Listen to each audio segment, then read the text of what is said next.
অন্নদাশঙ্কর রায়ের লেখা কবিতা নেমন্তন্ন।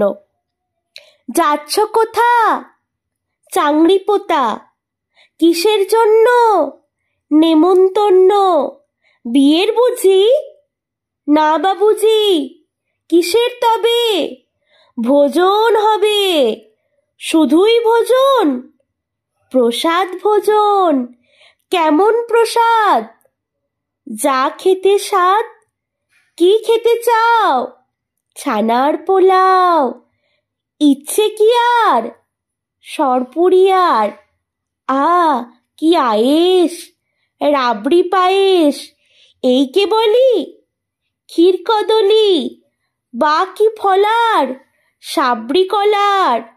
এবার থামো, ফজলি আমো, আমিও যাই। না মশাই। নমস্কার।